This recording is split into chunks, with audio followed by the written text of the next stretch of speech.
Welcome back, everyone, to another episode of The Legend of the Last Airbender. You just gonna step on my toes like that? I just kind of wanted to join in. I just was a little late, you know.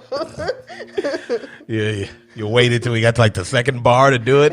It took me a second to register what was going to come next. Well, that's what came next. All right. Well, I helped you finish it. We are the Black Lotus Society. I am Tracy. And I am Johnny.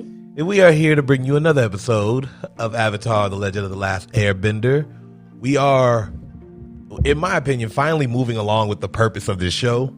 You know what I mean? Like overall, it's starting to push things towards where they're supposed to go. And this is the first episode. And immediately, it was weird. I didn't remember this episode. Until like the middle. That's weird because I remember watching it constantly. You were there too. I used to watch this episode, the episode before this, because I had not the whole season, like that the 4 episode DVD. Yeah, one of those. But I remember it distinctly, and I like the episode because I just like the setup of it. It kind of feels like you're heading towards doom. But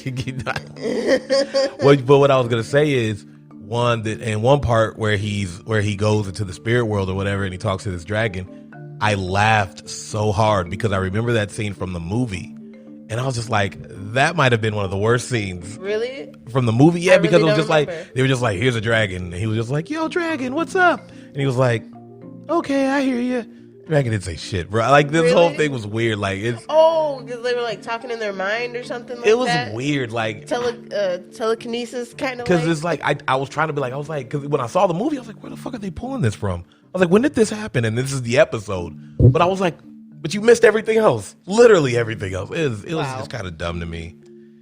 We got to address that. We do. We will get that movie. I'm telling you, that movie to me is like, it's gotten to a so bad movie, but I enjoy watching it because of how bad it is. It's a pizza burn on the roof of the world's mouth.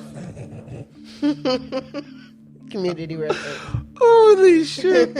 Okay. Oh my God. So this episode is The Winter Solstice Part 1. The Spirit World. Right? And that in the damn description is going to be a pain in my ass. A lot. And then you got to go Part 2. Mother fudgers. Let's see how we start off. So they're flying. I'm sorry, I wasn't loud enough. They're flying on Appa. Together. Clouds look soft or whatever. Well, that's what Katara was saying. The clouds look soft, like you could jump down into a soft cottony heap. And then Aang's like, oh, I'll do it. Oh yeah, because it's like, I think Sokka was like, well, how will we ever know that? Nobody's ever gonna know. And then Aang's like, I'll fucking jump into that cloud. I'll fucking jump into that cloud right now. He can basically fly. So the dude is weird because he's like, it's almost like someone he's doing a dare that no one asked him to do. he just wants to be a little show off. Yeah, he was like, yeah, I'll jump into that cloud. You think I won't? You think I won't? I'll do it right now. Nobody's asking you to jump. He's like, I'll just fucking do this cloud. I don't care about no cloud. She's got care. He's like, he jumps through and he comes back on Appa. He's like, turns out they're made out of water. So yeah, after this bullshit, we get to this spot. They're looking down at the land. And it's like, it's like scorched earth. Yeah, you hear Sokka say it's like a scar. You know. Yeah. That was a really good way to put that. Yeah, I was like that description. Fucking poetic, man. Yeah, it kind of took like my a scar fancy. on earth. That was crazy. That was nice. Dude spitting bars right now. But yeah, so we get down there and Aang is kind of like, yo, everything is weird. Am I the only one who feels this? Like, I don't know like how to describe it, but he was like kind of like melancholy about it. Like, man, I should have been here to stop this and all this other stuff. And so it's kind of like Aang was feeling hurt, basically. He's sitting there. He's like, dang, I let this happen because I wasn't there. Yeah, he feels guilty. And Katara makes a good point. Like, well, for what? Yeah. You know what I mean? Like, you couldn't have done anything. You couldn't have known. You couldn't have known that any of this stuff was going to happen the way it did. You were gone. Yeah. Like, you were barely aware that there was a war. You know what I mean? Like, and you're a child, so. And I think a lot of his problem is he only takes responsibility when it's convenient for his pity party. Because every other time he's just like, oh, I was out chilling and enjoying the world and blah, blah, blah. And then it's like, oh no, I should have been here to stop this. Like, I think actually then you should have been here to stop this, nigga. I think actually seeing it is what's like hurting him. It's like, when you're a kid, you hear about things like, death and things like that. And you get like, it's sad to you, but until you actually see it, you're just like, what are you talking about? That's not in my world, Yeah, and it's like, because it's kind of like The Lion King when Mufasa is explaining to him, like, yeah, shit dies, and it's all part of life and stuff like that. But then Mufasa dies, and Simba just like breaks the fuck. He's just like, holy shit, buddy. Don't start making me cry today.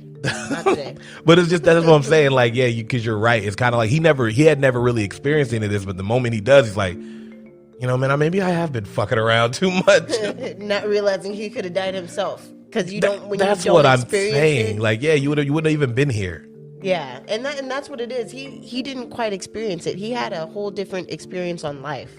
It was kind of a free kind of lifestyle for him. And I don't know if that's for the better. It wasn't for the better, but if you see like in the episodes where Gyatso, Monk Gyatso. Yeah, he kind of treated him like, well, more like a friend, to be or honest. as I like to call him, a shirker of duties. Sort of, yeah. His job was to prepare Aang, and he did no such thing. He was just like, hey, let's go fling pies off a fucking rooftop. He was catering more to his inner child. Clearly, he was being a not a father figure, but like a big brother. Yeah. And I don't know. That's not how you. Yeah, he's supposed to be guardian. He's the official guardian. The official. Yeah, I guess so. He was appointed to him, I believe. Actually, I don't know. It doesn't really explain that. Huh. No, I think he was kinda. Yeah, now that you're saying it.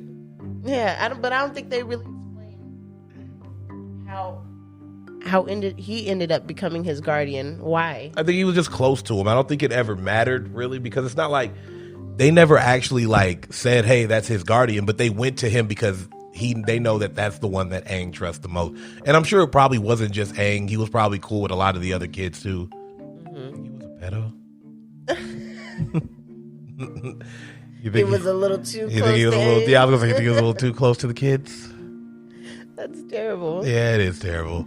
Moving on with the story.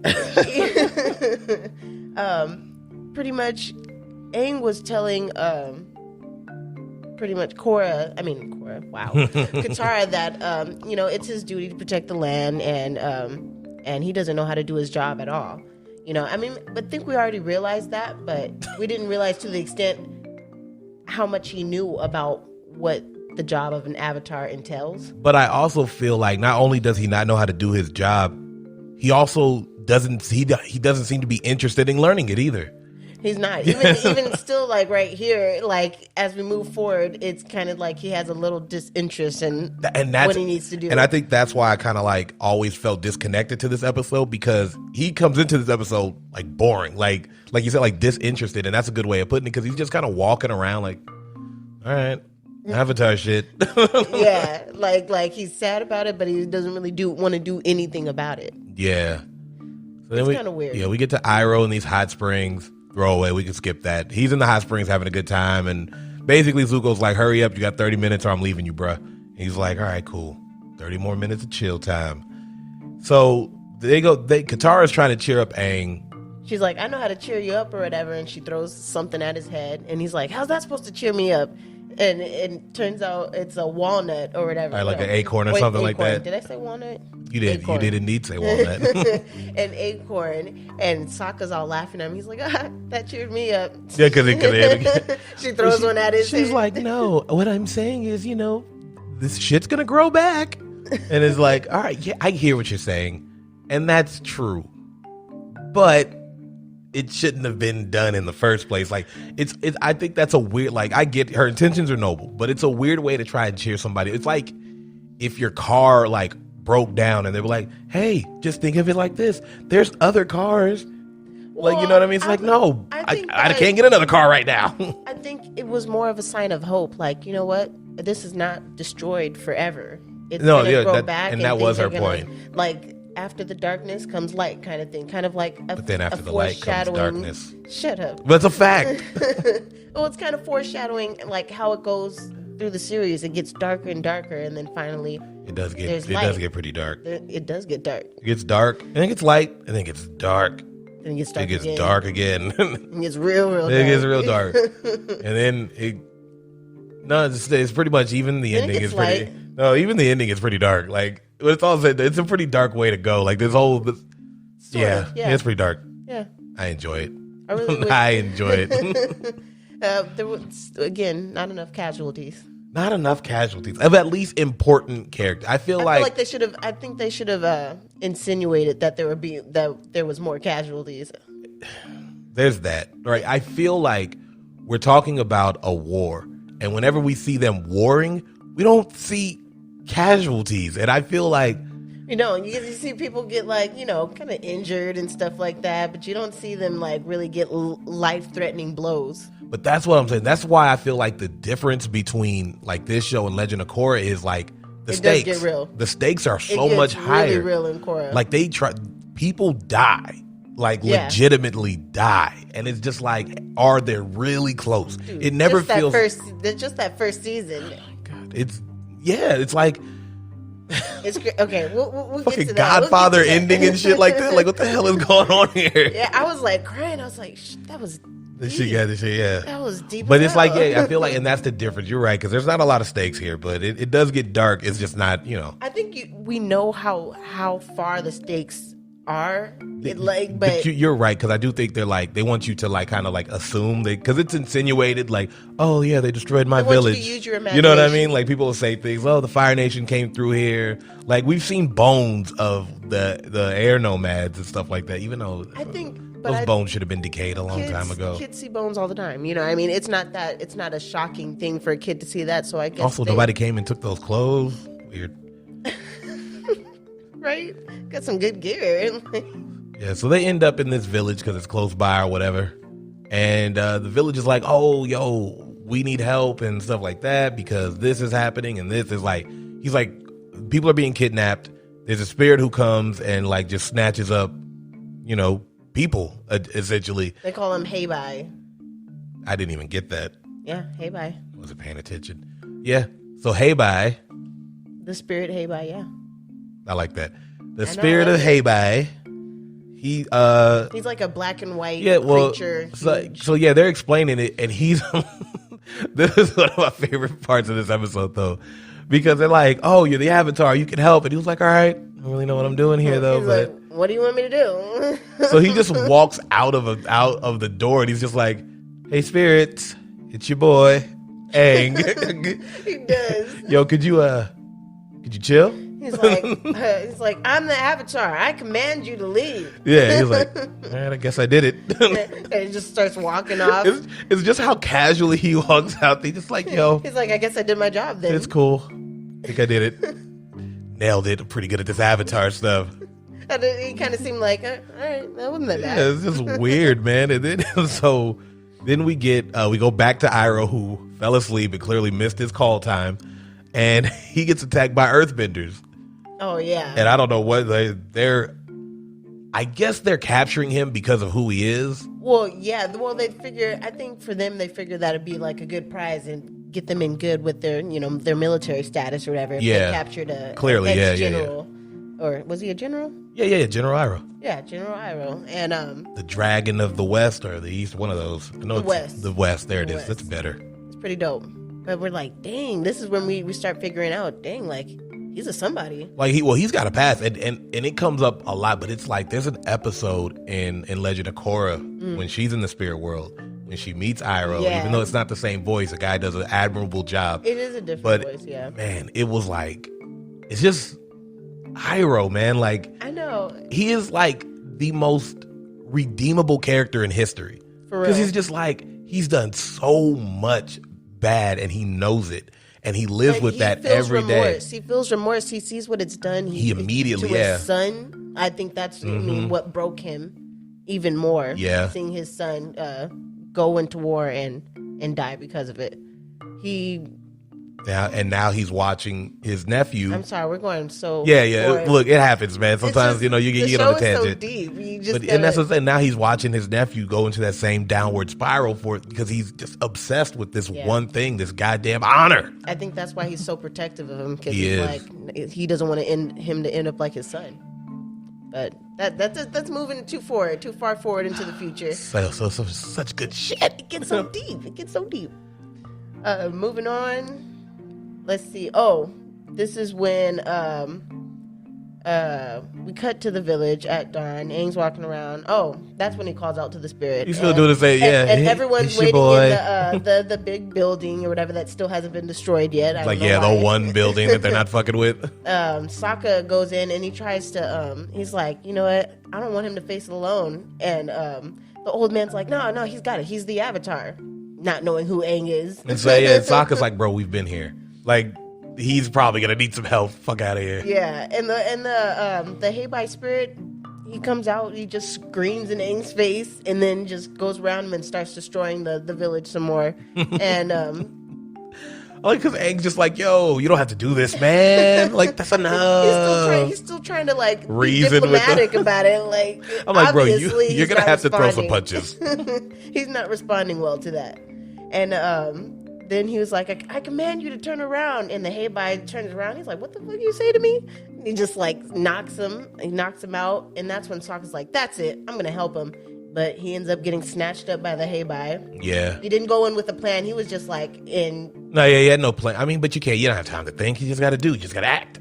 He just felt like he needed to. And he acted. And it did not go well for good old. But this is where you see like his, the different trials that Sokka goes through himself, because you realize later on he learns more how to be more patient and plan better.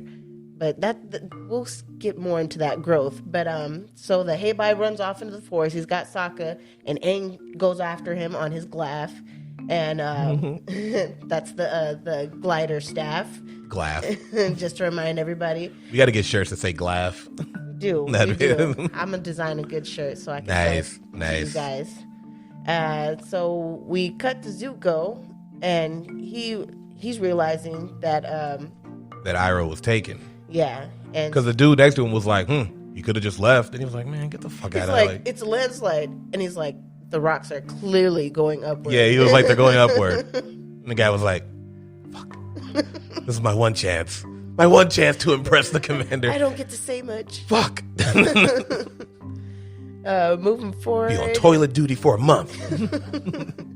Moving forward, Aang, he's getting closer. He's chasing the Heibai. He almost grabs Sokka's hand, and then suddenly they disappear. Just disappears, vanishes. And Aang's just sitting there on the ground in front of that little that bear totem that's right there.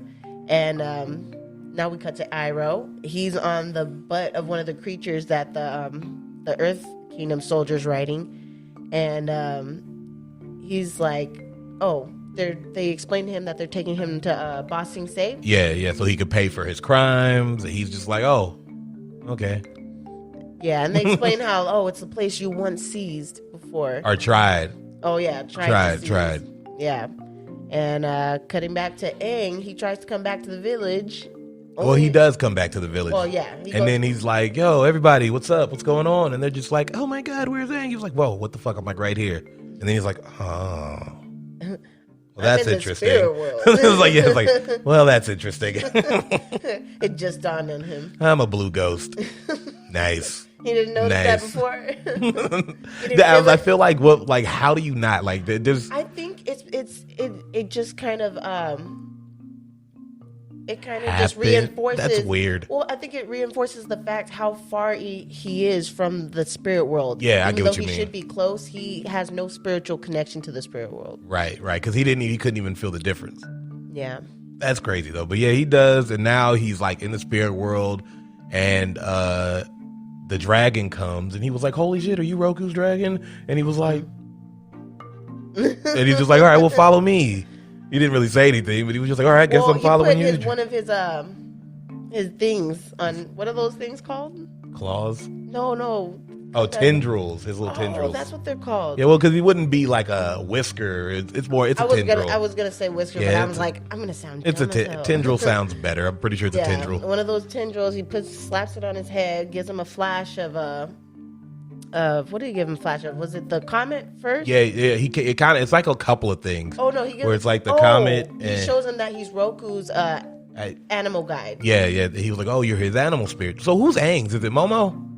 No, it's Appa. I think it's Momo because Appa was his guy. Was the dude? It is Appa.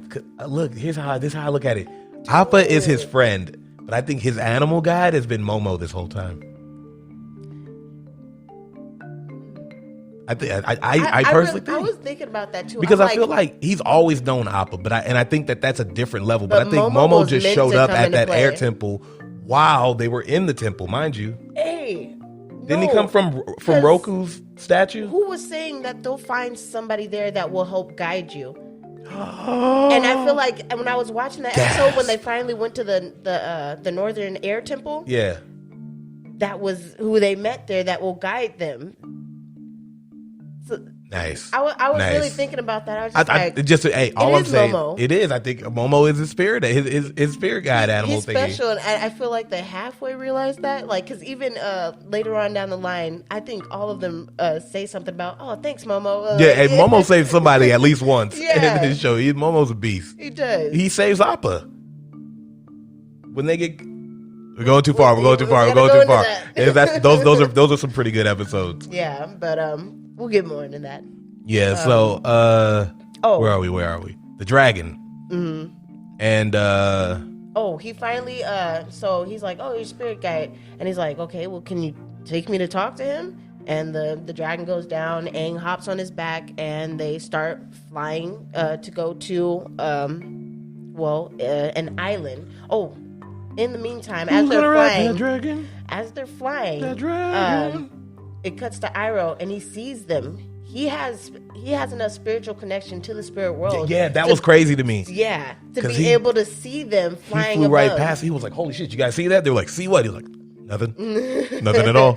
That's when he starts complaining about his chains are too loose or whatever, and buckling on his wrists, and he asked them to be tightened or whatever. Tighten them, yeah. And the guards, he's like, okay, and he tells he's like, that's a fucking weird thing to say, but whatever. He's like, all right. Never had anybody complain about too loose shackles. He's like, they must be. Because the way he said it, he was like, they're loose and they keep sliding up and down and they're chafing. And legitimate issue. It is a legitimate issue. I probably would have been like, okay. That's weird too. I know he was like, how do we proceed? No one's ever asked to have their shackles tightened before. That's never been. What do we do? What do we do? It's not in the handbook. I need a supervisor. I guess they figured there'd be nothing wrong with tightening it because and it's like, what could possibly go wrong? Well, this is what goes wrong. The soldier goes up to try and tighten him, and he like kind of exhales out of his nose hot air that heats up the chains, and the guy's like, oh, he's got like hand burns and stuff like that, and so he just falls off the back of that creature. Just rolls around. And they get him, and he leaves. We notice he leaves his little his thong behind, slipper, his sandal. Yeah, you gotta really go into that thought. You can't just stop at that one. That's not how we're doing this. My dad calls them thongs, so I know thong sandals. But he leaves it behind. So they put him back on that creature, or whatever, and they keep going. And so and what Aang happened? and the dragon are talking. They go to a Fire Nation sanctuary. Yeah. And it's on an island, a crescent-shaped island, and he sees which comes up again later in the show. Mm-hmm. Once again, some more foreshadowing of what's to come. He sees a statue of Avatar Roku, the Avatar before him, and he's like, "Okay, it's just a statue." And the dragon puts that tendril on his head again, and he gives him a flash of the comet, and that's when he's like, oh, so that's what he wants to talk to me about? Yeah. And he's like, how do I talk to him? And then he shows him gives him another flash of how the beam of light works, so it's kind of like a calendar leading up to the solstice that's when it flashes on Roku, he'll be able to talk to him. Mm-hmm. And he's like, that's not gonna work. That's too long. I need to save Sokka now. And so now we're cutting back to Iroh. Good old Iroh. So dope. Yeah, and it's basically like he realizes that the Avatar is close. And it's one of those, you have to make a decision. You either can go after the Avatar or you can go save your uncle. Mm-hmm. And he was like, I think we all kind of knew he was gonna go save his uncle. Yeah. But I mean, there was how he knew is because Katara came by flying on Appa trying to look for Sokka and Aang. And he was like, yo, shit. I can do this. I can fucking get this shit. Oh my god. But he's like, damn it. Fucking Iroh. I gotta give a shit about my uncle. Darn you, conscious. Yeah. Oh, we see that. See, he's not as terrible as we expected. Well, I think the difference, like the thing about this show is there are very few like pure evil people. Do you know what I mean? Because there's a lot of people with motives that aren't like skipping ahead a little bit, like Jet and his gang. They weren't necessarily evil. He was angry and misguided. Well, and then you have Zuko, who's the same. He's angry and misguided. Then you've got his dad and his sister. That's what I'm saying. I said very few. I didn't say nobody. Azula is definitely evil. The episode when they go on the island and she's like, my mom claims I'm bad or something, whatever. She was right, of course, but it still hurt to hear. That's terrible. I just love how straightforward her character is too. We'll get. I know. We just can't help. Don't worry, it happens soon. It happens soon. We're gonna meet all these cool cats. Yeah. For right now, we're right here in episodes 7, and yep. Watching Zuko. And we go back and the Earthbender. He's about to crush Iroh's Oh yeah, hand. he's just like, all right, fuck your hands because you're gonna bend. Like, yo, that's some dark shit. He didn't even use his hands to bend though. Iroh, I feel like he would survive without them because he probably bend from his nubs. He probably would. He's probably that good. But now at this point, now that you see him and what he does, like you're just like, damn, he probably is that badass. He is. Well, in Korra, there was a bender without arms. Oh, that water bender. Yeah, I didn't even see that season dope. Yet. I'm gonna get to it. Oh yeah, that's dope. Yeah, that's some dope shit. Dang. See, moving forward too much. Here we go. And Zuko comes out of nowhere. He kicks the rock before it gets to smash Iroh's hands. And so he crushes the chains with this crazy kick. With the crazy kick. Yeah, like a Chun-Li kick. Yeah, he comes out of nowhere, bro. It's pretty good. And then they have this fight, and they beat up these earthbenders. And it shows how skilled they are. They're skilled fighters. Skilled, yeah. Here, Iroh's using chains and shit, and he's just dope. And that is the thing. Iroh is clearly like a master of just combat in general. Yeah. Like he's not you see a lot of the firebenders. They're very good at fire, like the top ones. They're always good at like fire bending, but very few of them are throwing hands. Yeah. You know what I mean? But Iroh it seems like he has no problem throwing hands. He's just like, I'll fuck you up. Don't mess with mine. Hey, he gets whatever needs to get done, he does that. Yeah. Yeah. It was like a fly or something. Thought I grabbed it. Yeah. He won't come back. He knows better now. You know when you see things in your eyes, little dots or whatever? I thought that. Yeah, so they beat him, and that's pretty much the end of that.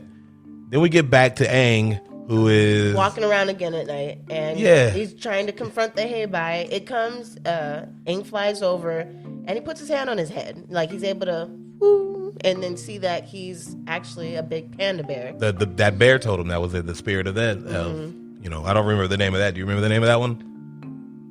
Nah, of course you don't. Of course you don't. I'm trying to take as much notes as possible. It's tough. But, agreed. He gives this long speech talking about, Katara gave me hope or whatever, that the forest will grow back again or whatever. And then he finally gives the Heibai that acorn. And then the Heibai, he turns back into the big panda, and he turns around, leaves the village, and these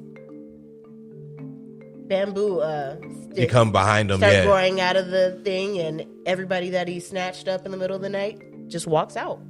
Which is weird. I need an explanation for that. I need an explanation just to be like, it's the spirit world. That's just how it works. Because where did they come from? Where they're just like, all right, now we're here. What the fuck? Like, you know what I mean? Like, how long was the longest person taken? Is there some residual effect? Well, he said it's been coming for what the old man said, for some moons. That could be anything. That could be anything. But I get it. It was kind of weird for me to just be like, all right, they just popped out of nowhere. That's cool. I need a little more, but I'm fine. I don't think I need. I mean, we see how we're seeing the different variations of magic in this world. Yeah. The magic that does exist, which has got to be freaking Sokka out for sure. Well, he was like, what the hell just happened? He's come out of there. They were like, oh, you're safe. He was like, from what? What the fuck are we talking about? He's like, I just got to use the bathroom. Bro, I just remember running, and then that's it.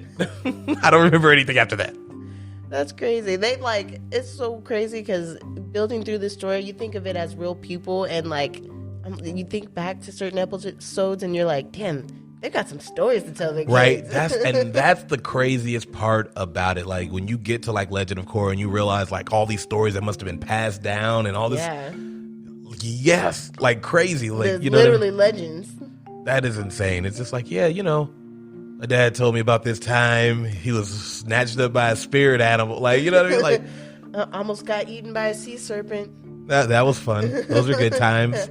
Oh yeah, and this happened, and that. Just, the list goes on and on right. and on. But that's what I like about the show. It's not like, even in the dull moments, it's like you still got these characters who are getting pretty much shaped by all these. Yeah, there's a lot of different things happening. Yeah, and then sometimes you don't even notice it until like one episode. You just be like, oh damn, it all came full circle.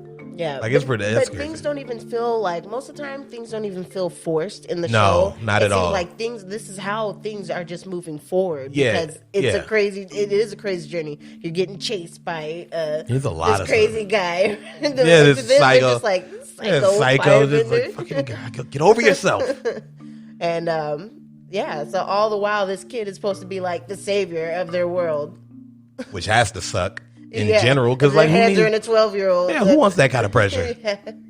I mean, and usually I'm not a fan of like really relying on kids for saving the world. I think that's such a stupid trope, but it happens way too often in everything. It's like, I'm sorry, like I look at Power Rangers. But it let's look at it. Does it? Let's look at it this way. Okay, no, Power Rangers is terrible. You like, have to defend the universe we need you 5 teenagers. He literally says that. No, Zordon at the beginning, he goes, assemble 5 teenagers with attitude. Yes. Like, is that the only criteria? Have you met teenagers? That's all of them. I like how they said with attitude. It's kind of like referencing NWA with TWA, teenagers with attitude. I can't. That is such a stupid thing. I'd be like, give me the 5 top soldiers of right now. Like, and they just happen to be kids. Right. Mm-hmm. This is your best person it's like, right hey, now. We need you guys to save the world. You can't tell anybody and you could die. I know. It's a short, and all of them were like, yeah, okay. Right, I mean, I got nothing to do after school. It's not like I'm in any sports. That's how they all start off. They're like, the same way. Right. The only one that doesn't is SPD, because it was kind of like, it was an organization and they were basically training people. They were training their own squad anyways, and then 5 of them were chosen. Okay. So it's different. But the rest of them are like, there was like, hey, yeah, you just happen to be at the wrong place at the wrong time, buddy. Guess what you are now? Protector of the goddamn universe. Yeah, you're going to get attacked. Your lives are at stake all the time. You're going to get attacked by it. You're going to get attacked everywhere. At school, the mall. You cannot go anywhere. You up to it? Yeah. All right, cool. Sure, I'll never have a normal life. Well, no big deal. They're not even thinking about that. Bro, I'd be like, hold on. Time out. So you're telling me that I could just be in the bathroom and boom, attacked? That's literally how it works. I don't know how I feel about that, Zordon. I'm going to have good. No, I need to see some sort of contract. They act a little hesitant at first, and they're just like, fuck it, I'm in. Well, it's the way, because they always do that thing where they all look at each other like, and it was just like, where one person speaks for everyone. We're in. I was like, no, that wasn't what that head nod meant. Right? I thought we were all in agreement that this is crazy. But you just sit there in the back, what? He was like, cool, black guy, you're going to be the Black Ranger. You motherfucker. They just threw him in there because they needed a token black guy. They were like, an Asian? Every time. Well, guess what color you are? You're going to be yellow. I'm like, you know what, guys? I feel like we got the short end of the straw here. That is literally what they did. That is lit. But you know what they did? They made it backwards in the movie. They did it, yeah. They did it backwards, like that was going to help. Which was smarter. It helped slightly. Slightly, just a little bit. It's still like, okay, I see what you did there. It only threw off the sit that you did it the first time. But it's like, we were there. You cannot erase what happened. I see what you were doing there. We know who Trini and Zach are, motherfucker. That was fucking crazy. Yeah. How did they get away with that? It's the 90s. I don't even know why I'm asking that question, man. And it's just Power Rangers. Man, you can't. They got a thing with because obviously in the Japanese version there was no black guy. Of course not. So there. I love watching it. When I see my son watching it, I just like see the most ridiculous things. They're all ridiculous. I like they did, like, I don't know how they still do that, but like all the villains in like the first one, they were all like trying to teach you a life lesson of some sort. Like, you know, it's just like, hey, maybe we should be nicer, and otherwise you get giant fucking mean monsters or stuff like that. I think they still do that with the newer episodes too. That shit is still going. That is insane. We're not even talking about Avatar anymore. That's crazy. Oh, well, let's just finish the episode off. They're going to foreshadow that pretty much this episode's not over. It's just part 1. We're going into part 2. Yeah. That's when Aang's like, I have to find Roku before the solstice. Be all dramatic. It's very dramatic. What the heck? And he's like, oh, another thing. It's in the Fire Nation. So, you know. Sokka's like, so we're going to head into where they're trying to kill us. Okay. Yeah. You know what? It's like, this never gets old. This mission has just been great every step of the way. No danger. No nothing. They've encountered something almost every step of the way, bro, and it gets worse. If you're Sokka, you're just like, oh my god, how did I get roped into this? These fuckers. Could have been back at the village protecting it, because now no one's there. He had to get dragged along because of Katara. But think about the crazy thing about that though. They left. What's to stop the Fire Nation from coming back? Just fucking that village. I guess they don't care much about that village because it doesn't produce enough of what they need. You're looking too cute. Hey, girl. I don't care. I don't care. Bye, wife. I love you. Bye. Yeah. Weirdo. Yeah, it is what it is. But yeah, no, but you're right. It is like every step of the way they have encountered something, for better or for worse. You know what I mean? At least I feel like it's all that buildup. But I will say that we've met allies, we've met enemies, and we've met indifferences. Like, this village doesn't give a shit either way. They were just like, hey, the Avatar, cool. Yeah, we never get back to them. It's like, it's like they don't even mention the Fire Nation. Just like, yo, there's a spirit, and you're the Avatar. Maybe they just hadn't been, taken over yet by the Fire Nation, or maybe the Fire Nation doesn't care. I feel like when we see it, probably don't produce even enough. Some of those, like that Earth Nation village where we meet Haru and his dad, they have the coal. So that's important. Yeah. But then there's other places where it's like, yeah, the Fire Nation came through here and was like, fuck you guys, but they probably don't have that anything was it. They need. Yeah, it was like, that was it. They were just like, hey, we're Fire Nation. Just make sure you remember that shit. You know what I mean? Like, because you can't afford to send troops everywhere. That's not how that works.